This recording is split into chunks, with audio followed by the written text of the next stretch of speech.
Hello everyone, मैं doctor Swati Sharma आज आप लोगों को करवाऊंगी यूपी टीजीटी के 125 एमसीक्यूज। पूरे नहीं करवा पाऊंगी, कोशिश रहेगी। ये पूरा पेपर है लेकिन अच्छा पेपर है, देखते हैं कितना हो पाता है। वैसे तो 2 घंटे का पेपर होता है क्योंकि वो बहुत सोच समझ कर वैसे करना होता है। तो आज हम लोग 125 क्वेश्चंस हैं, देखते हैं कितने हो पाते हैं। इसमें क्या क्या है देख लीजिए। Literature, Shakespeare, Milton, romantic poets and more, grammar and usage है, tenses, narration, modals, voice, clauses etcetera, sequence of tenses, synthesis, transformation, vocabulary and word usage. Literature plus grammar usage है। वन टेस्ट कंप्लीट प्रिपरेशन, एक latest pattern पर आधारित है। I don't know कि exam में क्या आएगा, but you should be prepared for each and everything. तो चलिए आज हम लोग जो है वो फुल टेस्ट जो है वो करेंगे। तो are you ready for that? Full test करते हैं और शुरू करते हैं लेके प्रभु का नाम। तो चलिए शुरू करते हैं।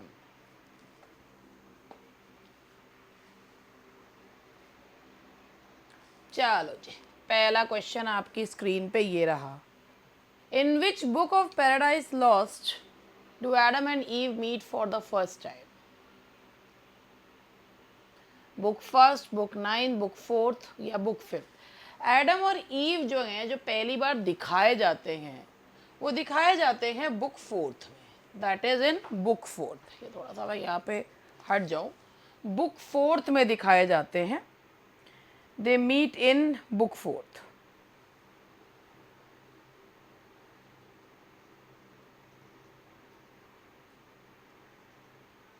तो चलो आगे बढ़ते हैं। और एडम और ईव जो है, जिसमें ईव अपनी मेमोरीज और अपनी फर्स्ट मीटिंग विद एडम जो है वो बताती। In Lycidas the pilot of the Galilean lake refers to. मुझे पता है ये क्वेश्चन बहुत ही घिसा पिटा हो लिया है, 10 बार ये क्वेश्चन आ गया है, बट फिर भी कोई बात नहीं, फिर भी जो है that is saint Peter. Pilot of the Galilean lake refers to saint Peter, जो कि उनको दिखाया, सेंट पीटर को बताया गया। On the new forcers of conscience under the Long Parliament is a sonnet by. On the new forcers of conscience under the Long Parliament is a sonnet by Milton, Wordsworth या Galsworthy. तो देखो यहाँ से parliament आ रहा है, तो ये लिखा है जॉन मिल्टन के द्वारा लिखा हुआ ये सोनेट है। 1646 का सोनेट है आई थिंक। और इसमें जो है प्रेस्बाइटेरियंस को वो इसमें उन्होंने क्रिटिसाइज़ किया। He criticise the Presbyterians. Who is the author of the sonnet on the late massacre in Piedmont? ये भी जॉन मिल्टन का ही है। इसमें वोल्डेंसियंस का जो स्लॉटर हुआ था, जिसके लिए पोप जिम्मेदार था, उसके ऊपर लिखा है on the late massacre in Piedmont. To a virtuous young lady is a sonnet by. To a virtuous young lady is a sonnet by. Sonnet 9 है जॉन मिल्टन का आई थिंक। ये सोनेट तो मिल्टन का ही है, कौन सा वाला है? To a virtuous young lady. Solitude sometimes is the best society are the words of. Actually ये वर्ड्स है सैटर्न के, और ये हैं पैराडाइज लॉस्ट के, जॉन मिल्टन के। जॉन मिल्टन ने ही पैराडाइज लॉस्ट लिखी है। Time will run back and fetch the age of gold, and speckled vanity will sicken soon and die. From which poem of Milton have these lines been taken? Time will run back and fetch the age of, कि समय पीछे जाकर वो स्वर्णिम युग वापस लेकर आएगा। ये आपको कौन सी पोएम में देखने को मिलता है? और ये है that is on the morning of Christ nativity. On the morning of Christ nativity. This line has been quoted from which play of Shakespeare? Some are born great, some achieve greatness, and some have greatness thrust upon them. आजकल की स्थिति है यही। तो ये है, ये line है 12th नाइट में। 12th नाइट में लेटर में ये लाइट है 12th night, that is 12th night. Beginnings are always messy. Who wrote this famous line? This is one of the famous lines by Goldsworthy, and this line appears in the play The Eldest Son. Eldest Son की line से। Headlines twice the size of the events. Who is the author of the line? Headlines ये critical coat है John गोल्सवर्दी की। कि event से ज़्यादा बड़ी तो हेडलाइंस होती हैं। Wilfred Desert, the poet, is a character of Galsworthy's two novels. One is Flowering Wilderness and the other is, and that is The White Monkey. That is The White Monkey. ये Wilfred desert एक poet हैं और जो flute से प्यार करने लग जाते हैं। तो ये है आपका the answer is C, the White Monkey. Over the River is concerned with an unhappy marriage between Claire and Hubert Gerald Cowan Falder Swithin, and the answer is Gerald Corcoran. Over the River, और ये जो है Gerald को, एक unhappy शादी है Gerald कोवन और जेराल्ड या गेराल्ड जो भी हैं ये। Castle in Spain is written by, Castle in Spain is a work by John Galsworthy. इसका पूरा नाम है Castle in Spain and screeds. ये एसे कलेक्शन है, it's a collection of essay, collection of essays.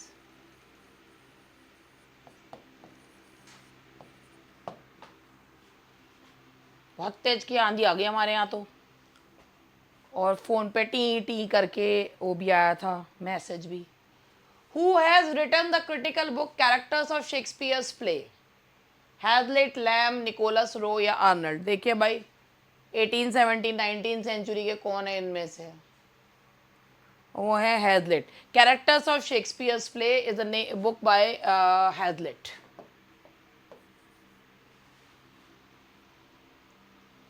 Who is the messenger of the fairies in the Tempest? Messenger of the fairies. Messenger of the fairies Tempest में कौन है? That is Ariel. The answer is Ariel. Messenger of the fairies is Ariel. Now the next question is, did he dash criticize my arrangements? Did he आ रहा है तो did he dare? How dare you? तो यहाँ पर did he dare यानी कि हिम्मत है, उसमें इतनी हिम्मत है तो did he dare? Choose the option having correct form of tense.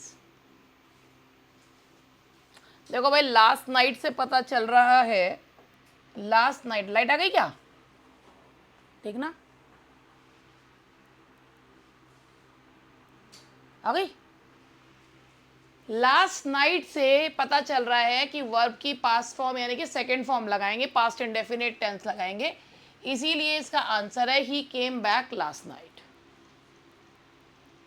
What is the grammatical status of the underline word in the following sentence? पहले वर्ड अंडरलाइन कर दूं फिर पूछूं, वैसे ये 2021 का क्वेश्चन है। Everybody joins hands and dances round, तो इसको ध्यान से समझिएगा। एवरीबडी जॉइंस हैंड्स, यहाँ पर एवरीबडी ने जो ये वर्ब है, ये नाउन है, ये कंजंक्शन है, और ये है डांसेस वेयर, ये जवाब दे रहा है कहाँ का? वेयर का। तो जो वेयर पे ख़त्म हो रहा है वो क्या होगा? That is adverb. The answer is adverb. फिर उसके बाद फिर से पूछा है there was a great round of applause, तो यहाँ पर है देयर वॉज। देखो वॉज के बाद नाउन आता है, एडजेक्टिव आता है। दशा तो ये बता नहीं रहा है कोई किसी चीज़ का नाम है, ऑफ के जस्ट पहले नाउन आता है। तो there was a great, great इस राउंड के लिए ये क्या है? That is noun.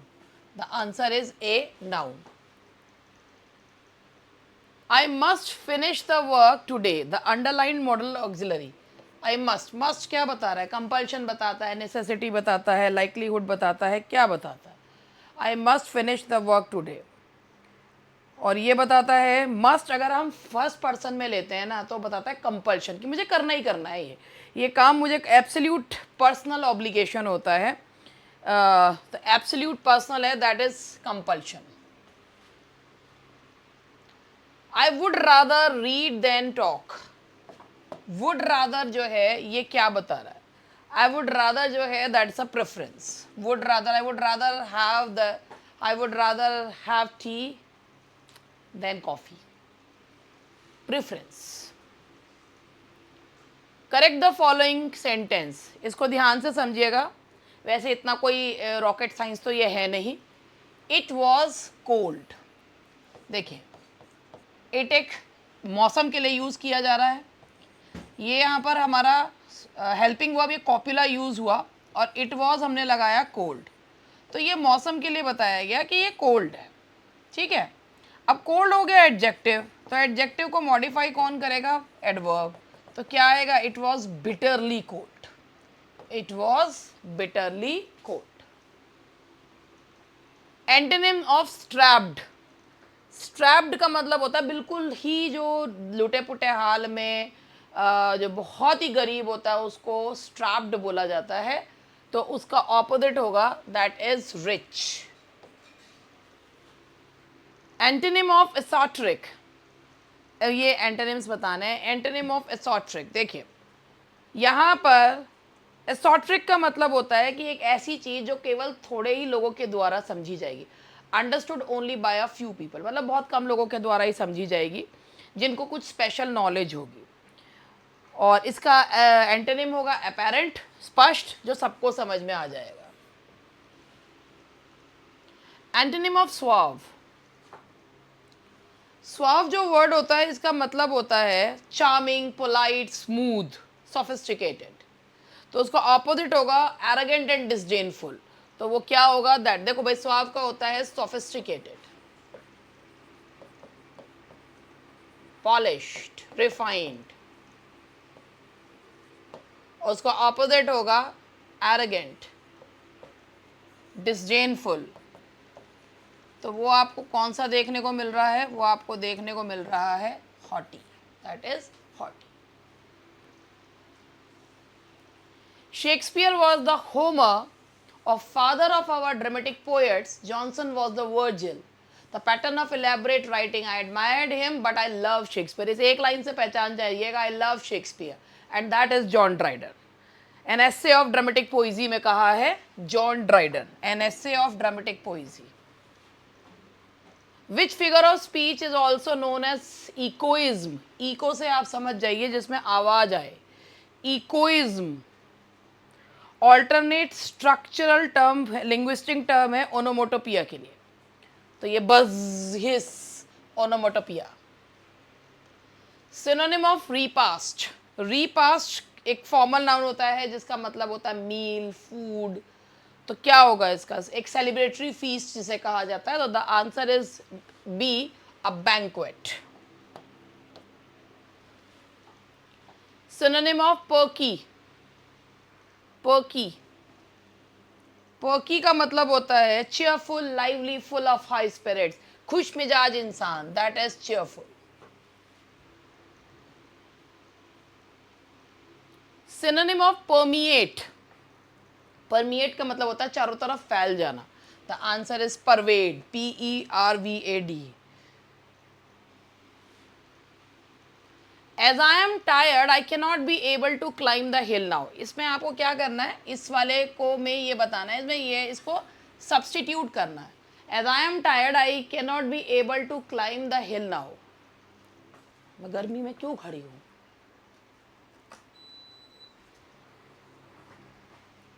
तो cannot और able एक साथ नहीं आता, I will not be able आएगा, I will not be able। ठीक है, तो इसका सही आंसर होगा will not be able। I shouldn't spend money for luxuries. Spend के साथ आता है जो उपयुक्त preposition होता है वो on. I shouldn't spend money on luxuries. A style full of words is. देखो मिले जुले क्वेश्चन ले रखे हैं, ग्रामर भी है, लिटरेचर भी है, और वैसे तो देखो आप लोग एक चीज़ मैं कह ही रही हूँ कि इतनी मैराथन चल रही हैं, आओ शेक्सपियर के 3 घंटे क्वेश्चन करें, आओ वर्ड्सवर्थ के करें। वहाँ जा जाके आप उस ज्ञान की सागर में डुबकी लगा ही रहे होंगे, अपने लोटे भर भर के ला ही रहे होंगे। हम तो भैया कटोरी ले के बैठे हुए, हमारे पास तो थोड़ा सा तालाब है छोटा सा, आप चम्मच से ले लेंगे तो भी काम चल जाएगा, लोटे की ज़रूरत ही नहीं है। तो हम तो ग्रामर करवा रहे हैं, लिटरेचर भी बहुत करा दिया। एक्चुअली पहले लोगों को यही लगता था कि इन मैडम को शायद ग्रामर आती ही नहीं है। वैसे भी मैं तो अपने आप को यही कहती हूँ, स्टे हंग्री स्टे फूलिश। जहाँ गलती हो भैया सुधार लो, काहे को ज़्यादा होशियार बनो, कह के निकल लो हाँ भाई हमको नहीं आता है, हम सीख रहे हैं, है ना। हालांकि एक टीचर वो होता है जो ज़िंदगी भर अपने ऊपर काम करता ही रहता है। जिस समय उसने अपने ऊपर काम करना बंद कर दिया होता है ना, उस समय फिर उसकी ग्रोथ तो मैं नहीं कह सकती, हाँ, लेकिन उसकी लर्निंग तो रुकी जाती है ना। तो इसीलिए भाई मैं ग्रामर भी करवाती हूँ, बता भी देती हूँ, कॉन्सेप्ट्स भी बता देती हूँ। और ये एक आयरनी है हमारे कंट्री की, और ख़ास तौर पे टीचर्स के लिए, कि if image has been formed, तो फिर उसको पानी दे दे के ना उस इमेज को बड़ा करा जाता है, उसको पूरा वृक्ष बनाया जाता है। People will never appreciate your efforts. तो वो चीज़ है। लेकिन हाँ, मैं ये मानती हूँ कि भाई अगर थोड़ा बहुत, अगर मेरे थोड़े बहुत प्रयास है, थोड़े बहुत, मैं तो खुद ही कह रही हूँ भाई, वो लोग बहुत ज़्यादा मेहनती हैं जो 3-3 घंटे में, 4-4 घंटे में 70 क्वेश्चन कराते हैं। और मैं इतनी मेहनती नहीं हूँ कि केवल 40-50 मिनट में 70 के क्वेश्चन करा दूंगी, वो बहुत मेहनती लोग हैं। तो क्योंकि मुझसे नहीं हो पाता कि मैं 3-3 घंटे खड़े होकर जो करवाती रहूँ और लाइव करवा, नहीं होता। तो जितना है, अगर आपको लगता है कि इन प्रयासों से थोड़ा बहुत आपको हेल्प मिल रही है, तो मैं आपकी आभारी रहूँगी। बाकी अब मैं आगे बढ़ती हूँ। Which is the correct indirect form of Ram said I am very busy now? Ram said that he was very busy then. तो पूरा क्वेश्चन देखिए, और पूरा Ram said that he was very busy then, the answer is C.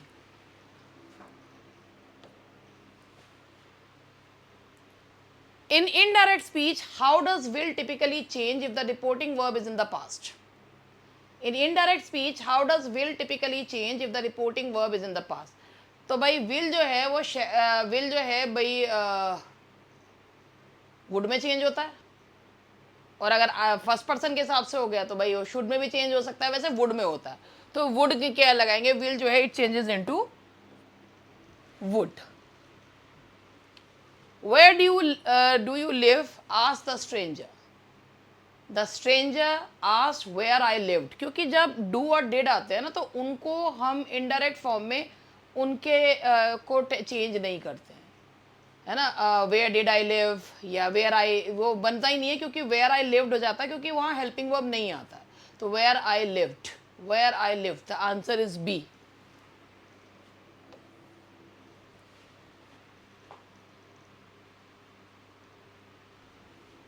Which is the correct indirect form for a command? Call the first witness, said the judge. देखिए, ये जो imperative sentences होते हैं ना, इनमें ऑब्जेक्ट लगाने की आवश्यकता होती है, चाहे ऑब्जेक्ट दिया हुआ हो या ना दिया हुआ हो, तो इसलिए लगाना जरूरी है। द जज commanded them to call the first witness. When reporting an exclamation like alas, I am undone, what is the preferred verb? He exclaimed sadly that he was undone. He exclaimed sadly that he was undone. Identify the correct sentence. I found out that he is guilty. I found out that he was guilty. I found out that he, भाई past का past में रहेगा, तो ये I found out that he was guilty, तो यहाँ पर आएगा इसका बी। तो चलिए आगे बढ़ते हैं, गर्मी बहुत हो रही है। How should a universal truth be handled? Newton discovered that the force of gravitation. भाई देखो, जो यूनिवर्सल ट्रूथ होते हैं, तो आपका जो सेंटेंस है वो उसका जो प्रिंसिपल क्लॉज है वो भले ही पास्ट में होगा, लेकिन जो एक यूनिवर्सल ट्रूथ है वो हमेशा किस में रहेगा? वो प्रेजेंट इंडेफिनिट टेंस में ही रहेगा। तो न्यूटन ने डिस्कवर किया था that the force of gravitation makes Apple fall, क्योंकि फोर्स है तो उसके हिसाब से मेक्स आएगा। Which tense follows then if the sense requires it even if the main verb is past? इस क्वेश्चन को मैं आपको ऐसे बताऊंगी।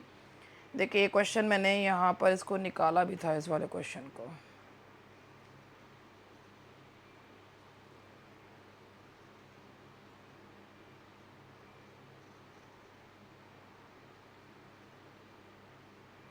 देखिए,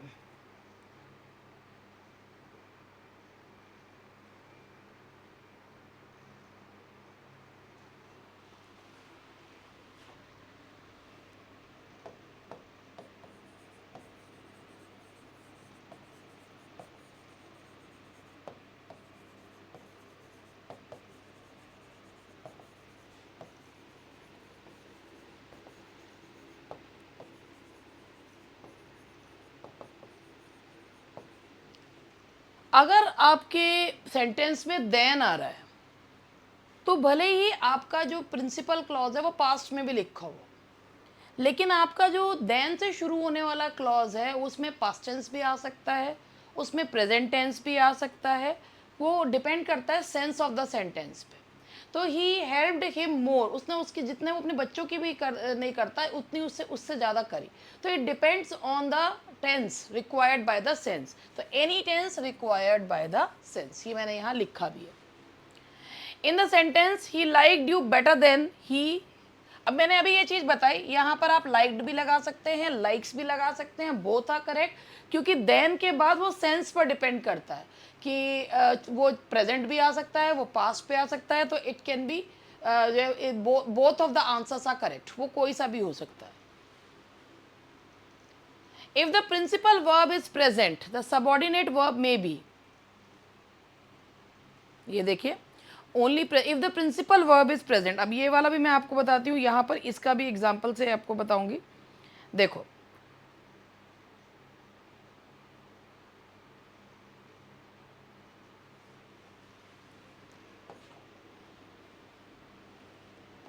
इसका एक पॉइंट ये है, he thinks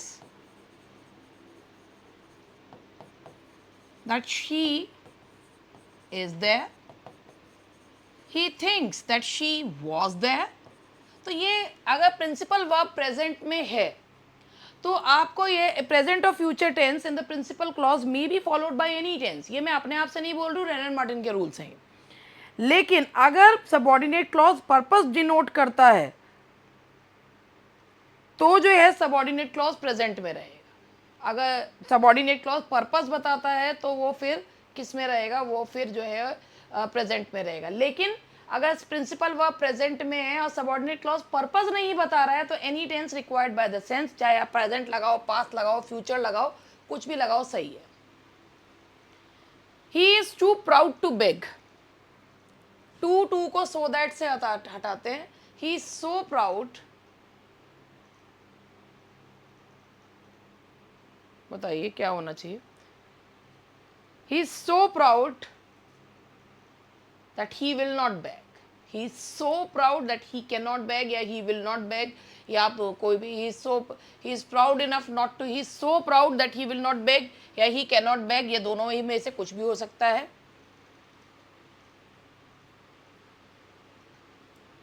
When using a comparative like stronger than, the thing compared must be excluded using। अब देखो इसका एग्जाम्पल समझो, यहाँ पर मैं आपको एग्जाम्पल से समझाऊंगी। ये देखो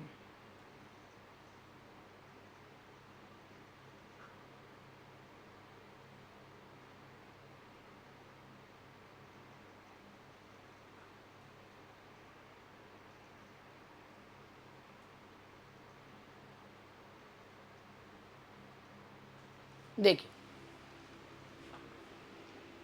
अगर आप यहां पे ऐसे लिखते हैं he is stronger then any boy, अगर आप ऐसे लिखते हैं तो ये गलत है, क्योंकि जिसकी तुलना करते हैं ना उसको एक्सक्लूड कर देते हैं अगर ग्रुप सेम होता है। तो he is stronger then any other boy, लेकिन यहीं पर अगर ये होता कि she is taller than any boy तो ये सही था, क्योंकि यहाँ पर ग्रुप जो है डिफरेंट हो गया है। जब ग्रुप डिफरेंट होता है तो हम एनी लगाते हैं, लेकिन जब हम ग्रुप सेम होता है तो जिसकी की कंपैरिजन कर रहे हैं उसको जो है हम हटा देते हैं। तो जिसका कंपैरिजन कर रहे हैं जब उसे हटा देते हैं तो उसके लिए क्या लगाया जाता है, any other. The people will make him president,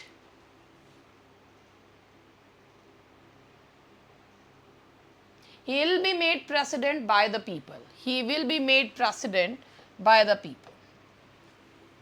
ठीक है जी। नेक्स्ट क्वेश्चन है आपका, what is the passive of I know her. Know जो होता है वो अपने साथ बाय नहीं लेता है, तो क्या लेता है, she is known to me, she is known to मी।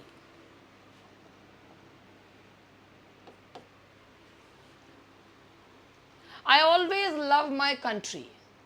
अब आप इसको ऐसे मत बना दीजिएगा, I do not hate my country. जब हम ट्रांसफॉर्म करते हैं तो हमें उसमें सेंस चेंज नहीं करना था। I am never without love, double negatives लगाते हैं, I am never without love for my country, double negatives लगाइए, I am never without love for my country. Which of these is an uncountable noun in English? And that is luggage. He gave me an advice. अगर इसको sentence को ठीक करना हो तो he gave me a piece of advice. He gave me, अब वैसे तो इसमें कुछ भी नहीं है, he gave me an advice का he gave me a piece of advice होना चाहिए था. कोई सा भी नहीं है तो अंधों में कान सरदार है, he gave me some advice. तो ऐसे कर देंगे. In formal English, the preferred possessive form before a gerund. Gerund के पहले हम possessive noun या possessive adjective लगाते हैं. तो देखिए किसमें possessive adjective आ रहा है. I hope you will excuse my leaving early. I hope you will excuse my leaving early. If one is used as the subject, what must follow?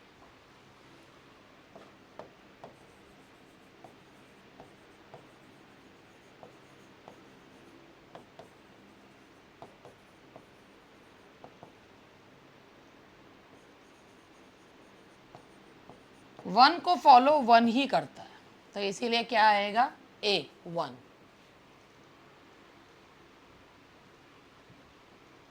Between you and dash affairs look dark.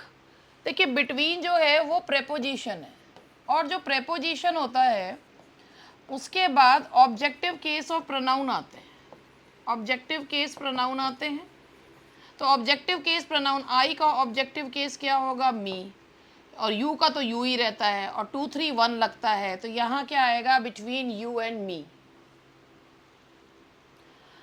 The quality of the mangoes dash not good. We are talking here about quality, तो क्या आएगा, the quality of mangoes was not good. Mango की बात नहीं हो रही है, quality की हो रही है. The ship with its crew dash lost. With के जस्ट पहले जो आ रहा है उसके अकॉर्डिंग लगाएंगे, तो क्या आएगा, was. Neither the chairman nor the directors. Neither the chairman, neither nor के बाद nor के बाद जो आता है वो लगता है that is are. Many a man, many जब आता है और उसके बाद a लगा हुआ होता है तो वहाँ पर हम a के अकॉर्डिंग लगाते हैं, तो यहाँ आएगा many a man has done so. The committee dash on one minor point. जब कमिटी, ये जो आपका कलेक्टिव नाउन है, जब ये बटा हुआ होता है, जब ये यूनैनिमस होता है तो ये सिंगुलर माना जाता है, लेकिन जब ये बटा हुआ होता है तो ये प्लूरल माना जाता है. Combine. The sun rose, the fog dispersed.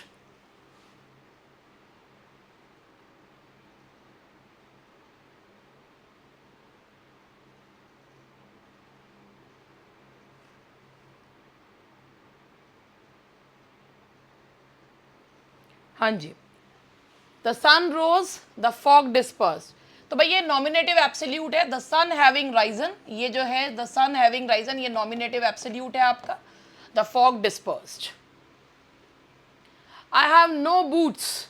एक इन्फिनेटिव यूज करना है, एडजेक्टिव क्लॉज, मतलब इन्फिनेटिव यूज करना है एडजेक्टिव की तरह. कैसे इन्फिनेटिव जो है वो नाउन को क्वालिफाई करता. I have no boots to wear, तो ये किसको क्वालिफाई कर रहा है, बूट्स को, बूट्स को क्वालिफाई कर रहा है.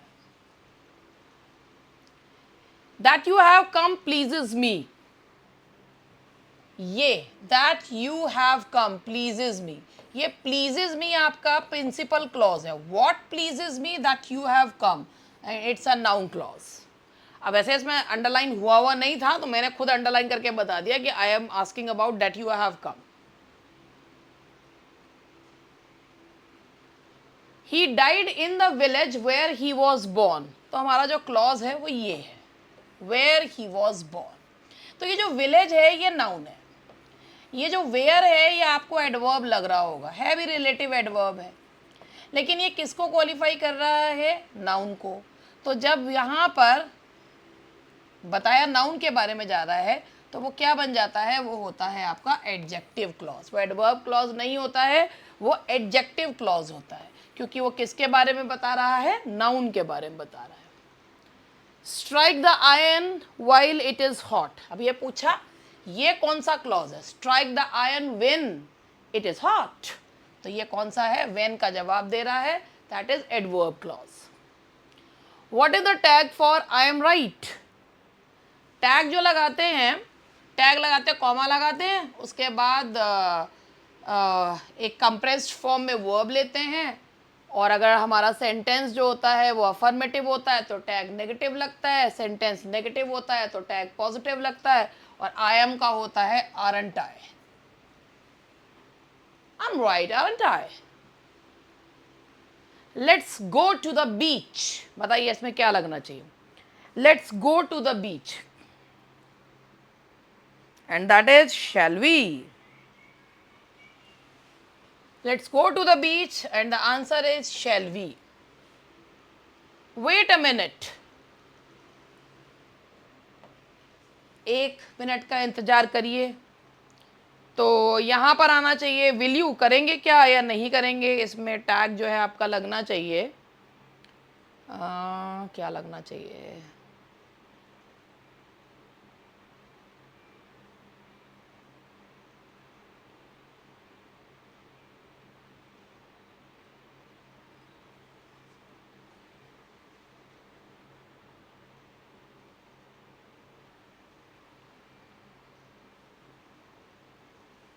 एक मिनट, कैन यू भी हो सकता है, विल यू भी हो सकता है, किताब ही देख लूँ ना।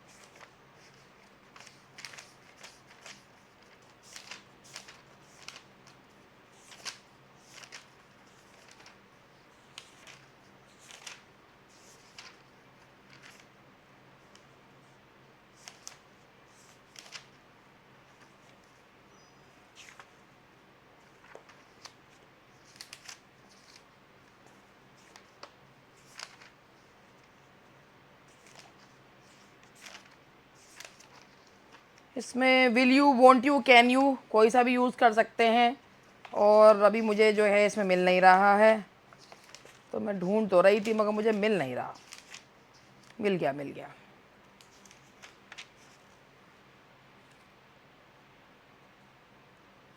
क्या है question? Wait a minute.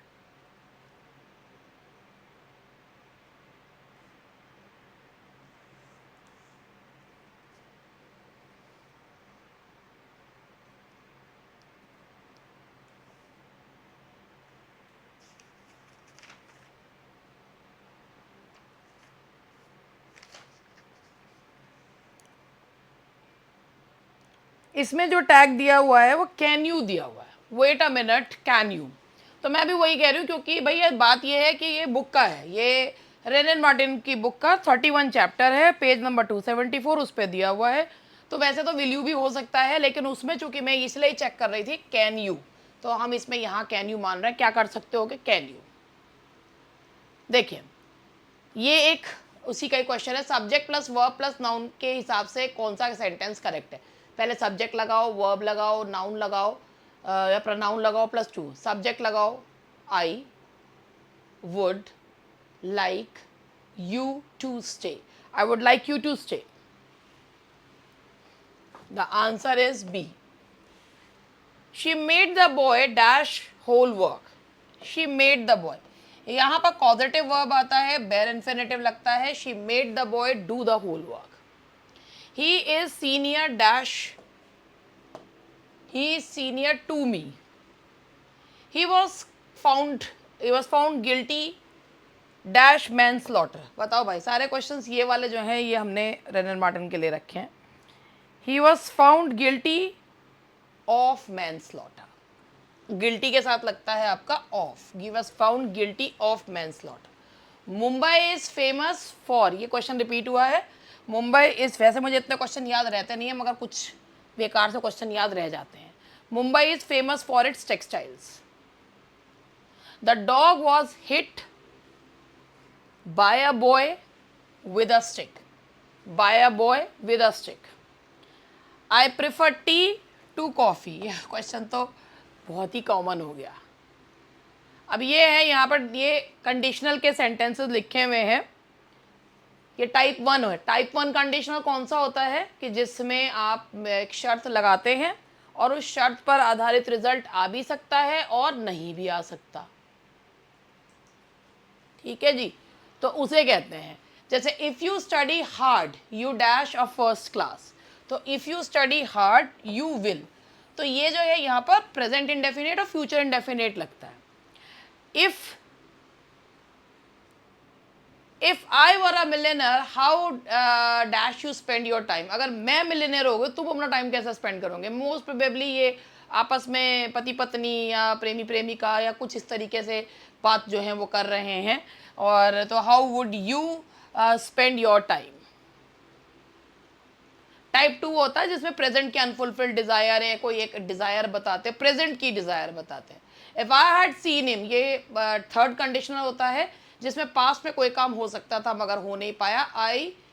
If I had seen him I dash I could have, तो यहाँ पर और कोई वुड हैव नहीं है, तो यहाँ पर होता I could have saved him, अगर मैंने उसे देखा होता तो मैं उसे बचा सकता था। Which model denotes impossibility, impossibility बताता है कैन नॉट, इम्प्रोबेबिलिटी बताता है मे नॉट, इम्पॉसिबिलिटी बताता है can not, it can not be true. Might can be use to express, might को आप किस रूप में एक्सप्रेस कर सकते हैं? डिससेटिस्फैक्शन और रिप्रोच के लिए। इसका मैं आपको इसी में से ही एग्जाम्पल मॉडल्स में से देती हूँ, अगर मुझे मिल गया मॉडल्स वाला चैप्टर, मिल गया, बिल्कुल मिल गया। चैप्टर मॉडल का जो है चैप्टर नंबर 32 है, पेज नंबर 91, और ये जो है माइट का मुझे बताना है, तो मैं आपको माइट का बताती हूँ। माइट इज ऑल्सो 307 नंबर का पॉइंट है। ऐसा नहीं है कि मैं अपनी किताब आपको दिखा भी देती हूँ, मैंने दिखाई भी थी, ये मेरी किताब है, जब मैं पढ़ती थी, मतलब पढ़ती तो मैं अब भी हूँ, जब मैं स्कूल में पढ़ती थी मेरी तब की किताब है ये। Might is also used to express a degree of dissatisfaction or reproach. You might pay a little more attention to your appearance. तो might का use जो है हम dissatisfaction और reproach के लिए भी use करते हैं। You might pay a little more attention to your appearance, that is might. Where should only be placed I worked dash two sums. देखो भाई ओनली जस्ट उस वर्ड के पहले लगाते हैं जिसको वो मॉडिफाई करता है। ओनली ही गेव मी, एक ओनली एक ऐसा जैसे कहते हैं ना कि ये जो होता है ये एक ऐसा मॉडिफायर होता है कि जो अपनी तरफ जो है ध्यान आकर्षित करने वाला मॉडिफायर होता है, तो इसीलिए इसको ठीक उस वर्ड के पहले लगाते हैं जिसको ये मॉडिफाई करता है। स्कार्सली हैड ही गॉन, देखो भैया 37 मिनट्स हुए हैं और मैंने इसमें 80th क्वेश्चन करा रही हूँ। Scarcely had he gone, scarcely hardly के साथ क्या लगता है? क्या लगता है? कई बार आ रही है। स्कार्सली हार्डली के साथ लगता है व्हेन, और नो सूनर के साथ लगता है than. No sooner had he return than he was off, जैसे ही वो आया वैसे उसे भेज दिया। Which follows the I before E except after C rule? दो हैं, receive और receipt, receive और receipt, RE, and that is spelling rule है which follows, that is receive, RECEIVE, और ये है आपका receipt। C के बाद जो है देखो ये है ना आपका, वैसे when IE और EI is pronounced like jeep, I comes before E except after C। तो believe जो होता है, ये देखो भाई ये मैंने स्पेलिंग रूल्स अभी करवाए भी हैं, BELIEVE है ना, ये E का साउंड देता है, E का, believe I पहले E बाद में आता है, I before E। लेकिन अगर ये होता है RECEIPT receipt, सी अगर आ जाता है तो ई पहले और आई बाद में आता है, ऐसे ही RECEIVE रिसीव, तो ये दोनों ही इसके जो हैं वो एक्सेप्शंस हैं।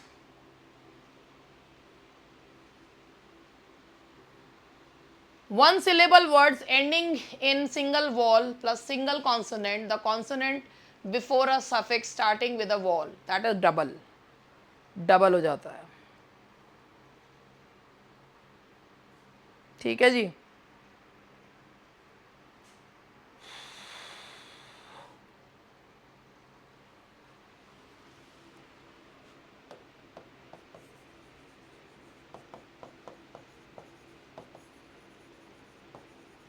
डबल हो जाता है।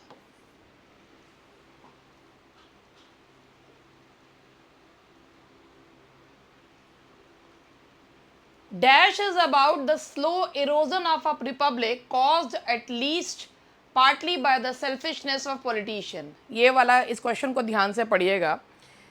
इसमें कौन सा प्ले है जो बहुत स्लो एक रिपब्लिक के बर्बाद होने की कहानी को बताता है, और बेसिकली किस वजह से पॉलिटिशियंस के बर्बाद की वजह से रिपब्लिक के बर्बाद होने की कहानी, और वो है Julius Caesar. The answer is C, Julius Caesar. The phrase beware of the ides of March, 15th of March, and that is Julius Caesar। भगवान, इतनी गर्मी हो रही है।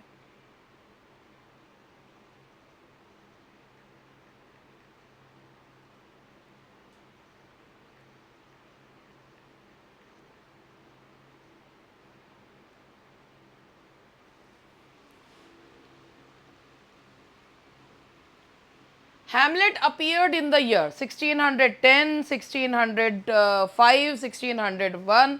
ऐसे क्वेश्चन भी आ ही जाते हैं। मैंने कहा बीच में ग्रामर लिटरेचर सब मिक्स कर दो, दिमाग की दही कर दो। बताइए जी कब आया था?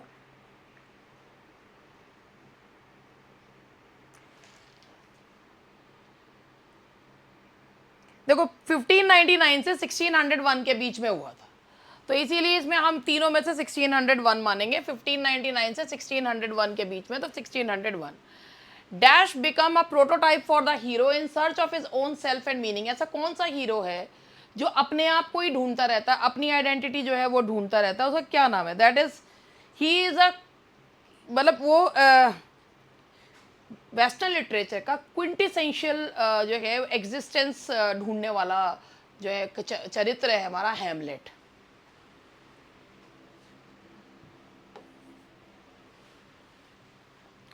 Dash summarizes the human themes of doubt, despair, ambition, and moral dilemmas. Dash summarizes the human themes of doubt, despair, and moral dilemma. Moral dilemma से ही पता चल जाता है, and that is a Hamlet. The answer is a Hamlet. To be or not to be, that is the question, and this is a very good example of rhetorical question. Aporia और ये line है, ऐसा तो कोई व्यक्ति नहीं जैसे literature पढ़ा हो और ये ना पता हो। That is Hamlet. We are such stuff as dreams are made on and our little life is sounded with a sleep. These lines are from Tempest. These lines are from the Tempest. I'll make a star chamber of it. These lines are from। मेरे कुछ students ने मुझसे कहा कि ma'am lines को करें या ना करें, क्योंकि पता नहीं है लाइंस तो आएंगी नहीं आएंगी। तो मैंने कहा भाई बात तो सही है, मत करो फिर, और आ गई तो मैं क्या कहूँ फिर। तो इसीलिए अभी किसी को नहीं पता है कि किस प्रकार का पेपर आएगा। 4 साल में विभिन्न टीचर्स ने आपको विभिन्न तरीके से तैयार किया है। अब अपनी तैयारी पे फोकस करिए।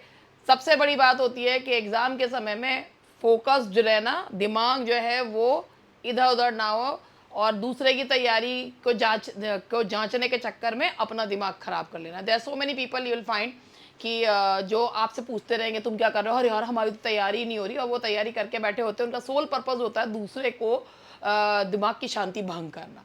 तो beware of this type of people. और इस तरीके से आगे बढ़ते हैं। आगे हमारा है 91 का आंसर है द मेरी wives of Windsor. The Merry Wives of Windsor।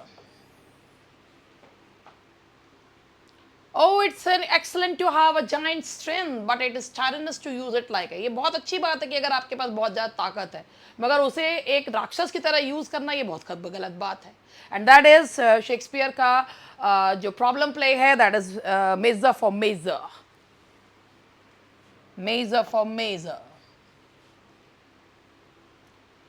Home-keeping youth have ever homely wits। This dialogue occurs in home-keeping youth have ever homely wits। That is the two gentlemen of Verona। Valentine Proteus से कहता है the two gentlemen of Verona।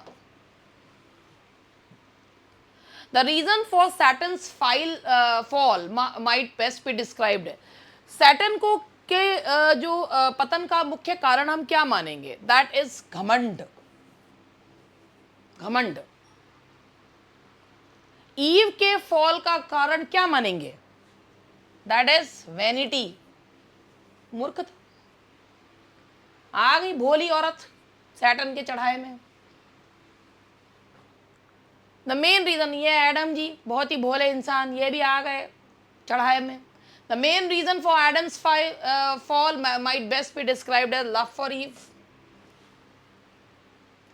Inspired by Saturn's victory over man, sin and death, construct एक पुल बनाते हैं, a bridge from hell to heaven, a bridge from hell to earth या hell to heaven। ये देखो ये यहाँ पर हो गया, and that is a bridge from hell to earth, heaven नहीं है, hell to earth, a bridge from hell to। देखा ये चीजें जो है ना, यहाँ पर ये गड़बड़ इसलिए हुई क्योंकि दो एक से मिलते हुए, अब ना देखो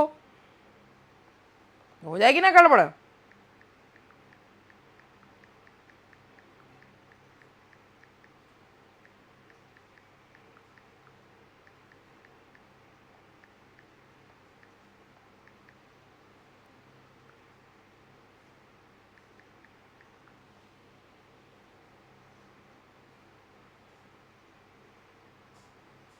ठीक है जी, तो हेल टू हेवन नहीं है, याद रखिएगा, that is a bridge from hell to earth.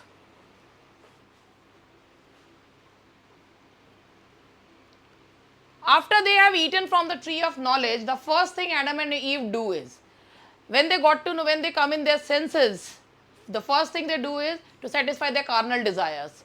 And the answer is B. Who said Shakespeare led a life of allegory? His works are the comments on it. And that is 99 question पे पहुंच गए हैं हम, और इसका सही जवाब जो है ये, लेट मी चेक,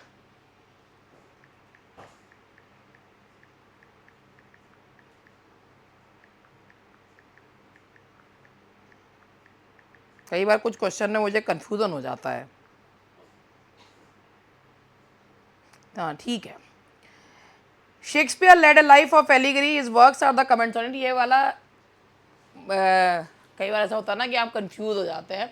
तो ये जॉन कीट्स है के लेटर में लिखा हुआ है, जो उन्होंने अपने फ्रेंड को लेटर लिखा था, बेले को, है ना जी, फ्रेंड बेले को लिखा था 22 नवंबर 1819 में।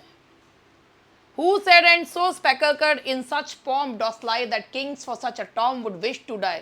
इतने शानदार उसमें जो है वो जो है शेक्सपियर जो है वो सो रहे हैं कि किंग भी खुद जो है मरना चाहेंगे इसके लिए। तो ये ऑन शेक्सपियर जो एक विवादित मतलब वैसे जब मिल्टन ने लिखा था तो विवादित नहीं था, 2021 में ये क्वेश्चन विवादित हो गया था, जिस पे अब आंसर आया है कि हाँ ये 1632 में ही पब्लिश हुआ था। तो जॉन मिल्टन ने ये श्रद्धांजलि दी है शेक्सपियर को ऑन शेक्सपियर नाम के सोनेट नाम की पोएम से। Who said our myriad minded Shakespeare, ये बहुत ही कॉमन है, and that is Coleridge. Our myriad minded Coleridge जो है ने आवर मायरिड माइंडेड शेक्सपियर कहा है कॉलरिज ने, और बायोग्राफिया लिटरेरिया में।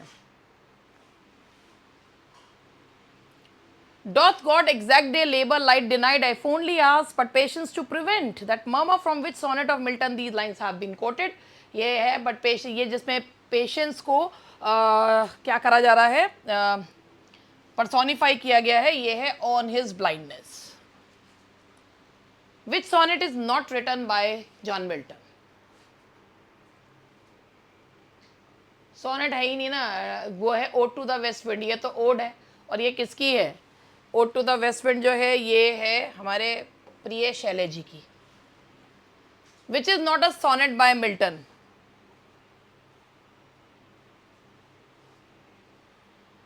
पेंसिरोसो, this is not a sonnet, it's a melancholy pastoral poem।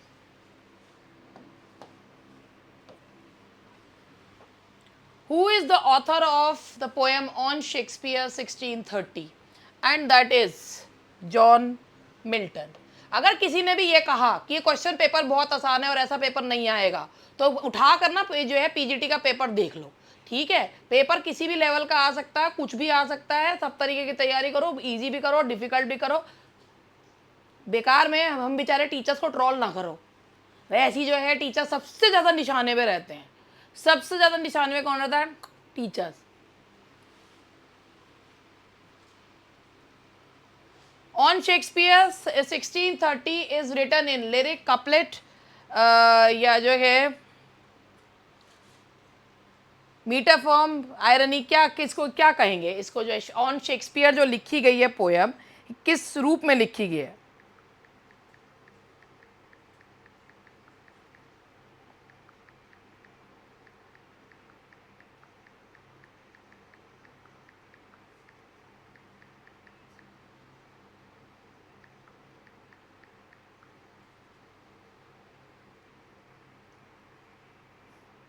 एक ये जो पोयम है इसमें बीच में भी देखिए, ये जो है ये 16 लाइन की पोयम है, 16 लाइन पोयम है और इसमें हीरोइक कपलेट्स का यूज किया गया है। It is written in heroic couplet form. Heroic couplet में इसको लिखा गया, 16 लाइन पोयम है, हीरोइक कपलेट्स में लिखा गया है। चलिए आगे बढ़ते हैं। Who is the author of the poem upon the circumcision? बताओ कौन है? जॉन गोल्सवर्दी हैं, शेक्सपियर हैं, मिल्टन है, वर्ड्सवर्थ है। अब ना वैसे इस तरीके के उसमें कन्फ्यूज़न होती है कि भाई जब बहुत सारे राइटर्स होते हैं ना तब, तो वैसे तो ये भी लग सकता है कि ये शायद गोल्सवर्दी की हो सकती है, ये भी लग सकता है कि ये शायद वर्ड्सवर्थ की भी हो सकती है। बहुत सारी ऐसी पोएम्स हैं जो आपने वर्ड्सवर्थ की भी नहीं पढ़ी, मगर ये जो है अपॉन द सर्कमसिजन ये एक ओड है और ये जॉन मिल्टन के द्वारा लिखा गया। Upon the circumcision is an ode and it is written by John Milton. 1633 में लिखा गया था और 1645 में पब्लिश हुआ था। Who is the author of the poem at a Solomon music? At a Solomon music, ये भी एक अर्ली लिरिक पोएम है जॉन मिल्टन की। It is also an early lyric poem by John Milton. Which poem is not by John Milton? Arcade's Light, Ode to the Nightingale, On Time. Ode to the Nightingale John Keats की है।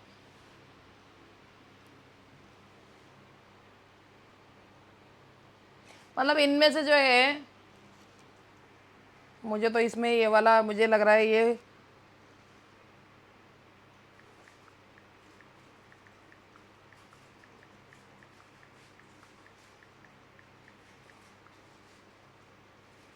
हाँ है, John Milton की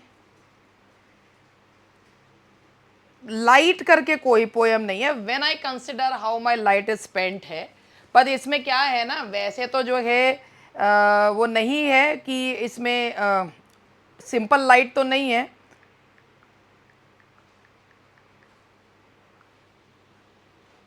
arcades तो है ही। On time भी इनकी poem एक शॉर्ट लिरिक है, ऑन टाइम भी है।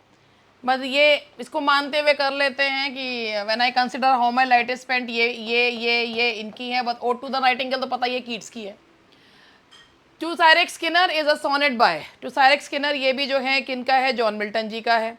मिल्टन ने 2 सोनेट्स लिखे हैं अपने फ्रेंड और स्टूडेंट को। 2122 नाम का सोनेट है, वो अपने ये उनके स्टूडेंट थे। टू साइरेक स्किनर का है John Milton. Which poem is not by John Milton? To my Lord Ferrex, when I consider how my on the university career, ये तीनों जॉन मिल्टन की। लॉयल्टीज जो है वो गोल्सवर्दी की और पोएम नहीं है।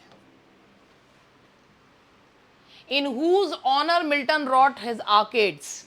आर्केड्स एक मास्क है और वो लिखा था उन्होंने किसके लिए लिखा था? काउंटेस ऑफ डर्बी के सम्मान में, काउंटेस ऑफ डर्बी।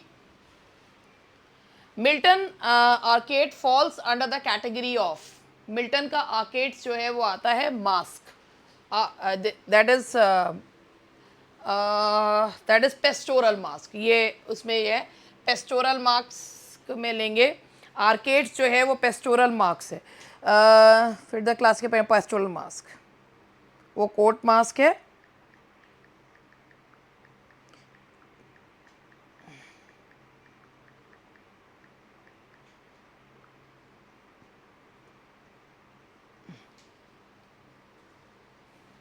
तो इसमें जो है कन्फ्यूजिया के मास्क ना लगा दें, that is pastoral mask.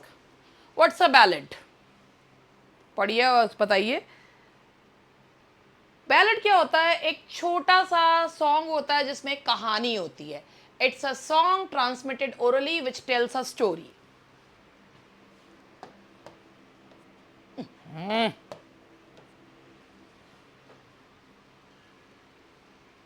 What is the archaism? What is archaism? The literary use of words that have become absolute in the common speech, जो ऑब्सलीट हो गए। वैसे ना ये देखिए एब्सोल्यूट नहीं होना चाहिए था, इसमें ये वर्ड मुझे लग रहा है ये एब्सोल्यूट नहीं होगा, ऑब्सलीट होगा, तभी ये सही बैठेगा।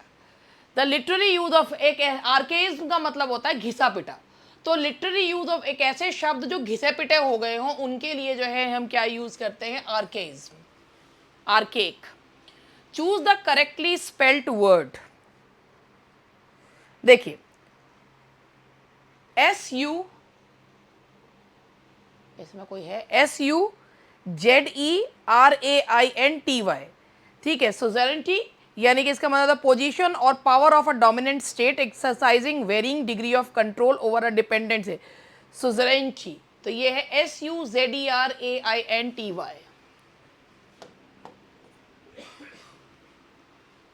Choose the correctly spelled word battalion, लिख लिख के देखिए, BATTALION, BATTALION, कौन सा है? That is C, battalion.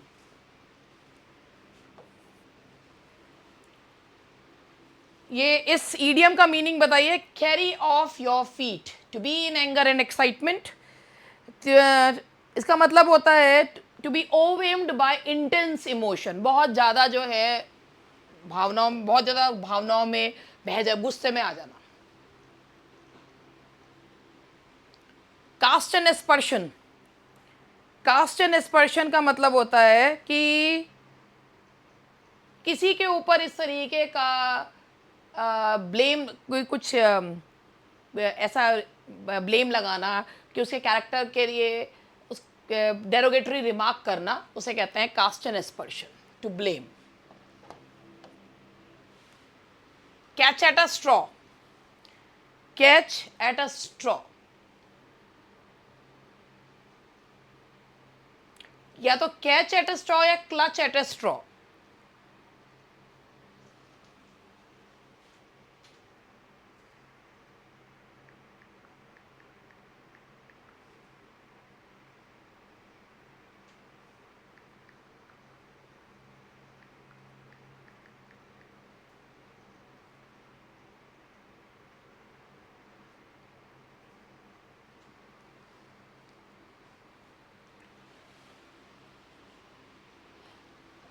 Catch मतलब डूबते को तिनके का सहारा, to clutch at a straw, to catch at a straw, a help in dire need, a help in dire need, चाहे little help. Catch one's breath, catch one's breath का मतलब होता है टू स्टॉप सडनली, कि अचानक से जो है ना किसी को एकदम से जो है ना किसी ग्रीफ या झटके से उबर के आने के लिए, टू स्टॉप सडनली, कुछ झटके से उबरने के लिए थोड़ी देर के लिए चुप हो जाना। लिम्पिड, लिम्पिड का मतलब होता है, ये सिनोनिम देना। लिम्पिड का सिनोनिम होता है, लिम्पिड मीन्स होता है कंप्लीटली क्लियर, ट्रांसपेरेंट, अनक्लाउडेड, तो इसका सिनोनिम होगा that's clear, that is clear. Turgid, opaque, तो इनके जो हैं वो एंटोनिम्स हैं। फ्रैकस,